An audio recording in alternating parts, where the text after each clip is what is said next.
नमस्कार, आप देख रहे हैं 4 PM न्यूज नेटवर्क और मैं हूं आपके साथ प्रगति ठाकुर। महाराष्ट्र में एकनाथ शिंदे को लेकर बड़ी खबर सामने आई है, जहां एकनाथ शिंदे की तबीयत अचानक खराब हो गई, जिसके बाद पूरे महाराष्ट्र में हड़कंप मच गया। घटना की जानकारी मिलते ही आनन फानन में डॉक्टरों की टीम सतारा गांव पहुंच गई। अब आपको बता दें कि महाराष्ट्र में जो राजनीतिक घटनाक्रम चल रहा है, उससे शिंदे लगातार परेशान है। जिस तरह से चुनाव में शिंदे ने मेहनत की, लाडली बहन योजना समेत कई योजनाएं शुरू की, जिससे महायुति को तगड़ा फायदा हुआ और बम्पर सीटें आई। लेकिन बीजेपी को तो सभी जानते हैं, बीजेपी को सत्ता की मुख्य कुर्सी का कितना लालच होता है। महाराष्ट्र में जो बीजेपी की सीटें आई, उसके बाद से तो बीजेपी का शीर्ष नेतृत्व उसी दिन से सीएम शिंदे पर लगातार दबाव बना रहे थे। उससे शिंदे बुरी तरह से परेशान थे। तो ऐसे में क्या माना जाए कि शिंदे पर राजनीतिक दबाव बहुत ज्यादा है। इसी वजह से परेशान होकर वो शांति खोजने के लिए अपने गांव गए, और फिर भी जब उनको परेशान किया गया तो आज खबरें ये निकल कर आ रही हैं कि सीएम शिंदे गांव पहुंचते ही बीमार हो गए हैं। शिंदे पर एक तरफ अपनी पार्टी का प्रेशर, दूसरी तरफ जनता का प्रेशर, तीसरी तरफ बीजेपी का, महाराष्ट्र से लेकर दिल्ली तक का दबाव उन पर पड़ा हुआ है।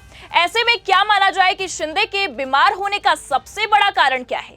इसी बीच खबर आ रही है कि शिंदे के बीमार होने की खबर जैसे ही सामने आई, बीजेपी ने महाराष्ट्र में होने वाली बैठक को टाल दिया। अब बताया जा रहा है कि बीजेपी ने इस बैठक को बढ़ाकर 1 दिसंबर से 3 दिसंबर कर दिया है।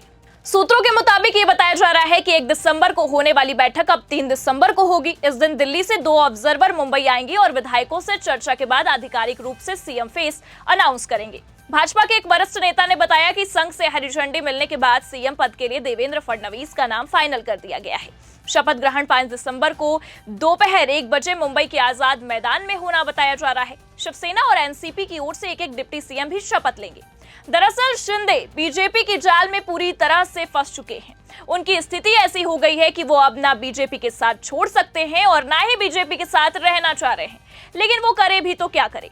ऐसे में उनका सहारा बनते दिख रहे हैं बीजेपी के वो शीर्ष नेता जो लगातार गुजरात लॉबी से सीधा टक्कर लेते हैं। बिल्कुल, आप एकदम सही समझ रहे हैं, उनका नाम है नितिन गडकरी।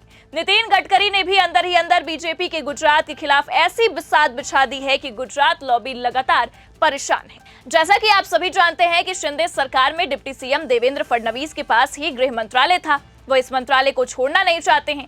वहीं शिंदे गुट का तर्क है कि अगर डिप्टी सीएम का पद हमें मिल रहा है तो गृह मंत्रालय भी उन्हें ही मिलना चाहिए। शाह के साथ बैठक में भी इसका हल नहीं निकल पाया। बैठक में जब मुख्यमंत्री और गृह मंत्री का पद दोनों उनको देने की बात कही तो शिंदे भड़क गए और बैठक छोड़कर निकल गए। पहले गृह मंत्रालय देवेंद्र फडणवीस के पास था, इसलिए फडणवीस किसी भी हालत में गृह मंत्री का पद छोड़ने को तैयार नहीं है। माना जा रहा है कि इस विवाद के चलते शाह की बैठक में कैबिनेट गठन पर कोई समाधान नहीं निकल रहा है, और शायद यही कारण है कि शिंदे इन्हीं सभी चीजों को लेकर एकनाथ शिंदे परेशान है। वही शिवसेना शिंदे गुट के नेता उदय सामंत ने महाराष्ट्र के अगले सीएम को लेकर चल रही उठापटक के बीच अचानक एकनाथ शिंदे के सतारा जाने को लेकर बड़ी बात कह डाली है। उन्होंने मुख्यमंत्री के नाम को लेकर चल रही सभी अटकलों को खारिज करते हुए कहा कि महाराष्ट्र के कार्यवाहक मुख्यमंत्री एकनाथ शिंदे इस बार सीएम की रेस से बाहर हो जाने से परेशान नहीं हैं। वो बुखार और सर्दी से पीड़ित थे, इसलिए आराम करने सतारा जिले में अपने पैतृक गांव गए हैं। उदय सामंत के मुताबिक देर रात दिल्ली में केंद्रीय गृह मंत्री अमित शाह से मुलाकात के समय ही एकनाथ शिंदे अस्वस्थ थे। हालांकि उन्होंने दावा किया है कि शिवसेना प्रमुख केंद्रीय मंत्रिमंडल में कोई पद नहीं लेंगे, क्योंकि उनकी रुचि महाराष्ट्र की राजनीति में है। महायुति के सहयोगी दलों भारतीय जनता पार्टी, शिवसेना और राष्ट्रवादी कांग्रेस पार्टी की होने वाली अहम बैठक रद्द कर दी गई थी, क्योंकि एकनाथ शिंदे अपने गांव के लिए रवाना हो गए थे, जिससे महाराष्ट्र विधानसभा चुनाव के नतीजों के 1 हफ्ते बाद सरकार गठन में देरी हो गई। महाराष्ट्र में नए मुख्यमंत्री के नाम पर गतिरोध बरकरार है। भारी बहुमत से जीत के बाद महायुति गठबंधन में मंथन चलता रहा।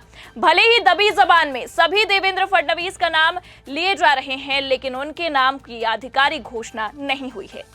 अब इसी बीच बीजेपी के एक वरिष्ठ नेता ने देवेंद्र फडणवीस को अगले मुख्यमंत्री की दौड़ में सबसे आगे बताया है। उन्होंने ये दावा किया है कि महाराष्ट्र में महायुति गठबंधन की नई सरकार 5 दिसंबर को बनेगी। विधानसभा चुनाव में बीजेपी, एकनाथ शिंदे की शिवसेना और अजित पवार गुट की राष्ट्रवादी कांग्रेस पार्टी के गठबंधन महायुति ने 288 में से 230 सीट जीतकर सत्ता बरकरार रखी। बीजेपी 132 सीट जीतकर सबसे बड़ी पार्टी बनकर उभरी। शिंदे की शिवसेना को 57 और एनसीपी को 41 सीट से संतोष करना पड़ा।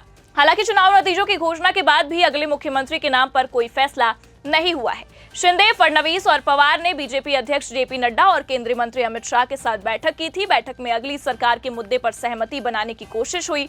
बीजेपी नेता ने नाम उजागर न करने की शर्त पर कहा कि नई सरकार का शपथ ग्रहण 5 दिसंबर को होगा। उन्होंने कहा कि पार्टी के वरिष्ठ नेता फडणवीस मुख्यमंत्री पद की दौड़ में सबसे आगे हैं। हालांकि अब तक आधिकारिक घोषणा नहीं हुई है। अब सबकी नजरें बीजेपी विधायक दल की बैठक पर है। विधायक दल की बैठक में नया नेता चुना जाएगा। शिंदे ने अगले मुख्यमंत्री पर बीजेपी नेतृत्व के फैसले का समर्थन करने की बात कही है।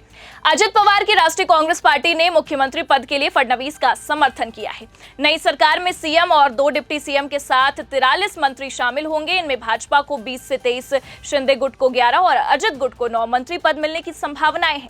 इससे पहले शिंदे सरकार में 28 मंत्री थे और शिंदे के पास सबसे ज्यादा 11, भाजपा के पास 9 और अजित पवार गुट के पास 8 मंत्री थे।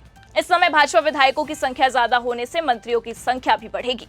इसके अलावा नाराज एकनाथ शिंदे को मनाने के लिए भाजपा ने उन्हें केंद्र में एक मंत्री पद भी ऑफर किया है। उनके बेटे श्रीकांत या पार्टी के किसी वरिष्ठ नेता को मोदी कैबिनेट में जगह मिल सकती है। इसके अलावा आपको बता दें कि चर्चा इस बात की भी है कि अजित गुट की मोदी कैबिनेट में एक सीट खाली है। प्रफुल्ल पटेल मंत्री बन सकते हैं। लेकिन शिंदे के इस तेवर और ये जो खलबली मची हुई है महायुति में, इसे लेकर आपकी क्या राय है, कमेंट बॉक्स में जरूर बताइए और देखते रहिए 4 PM न्यूज नेटवर्क। नमस्कार।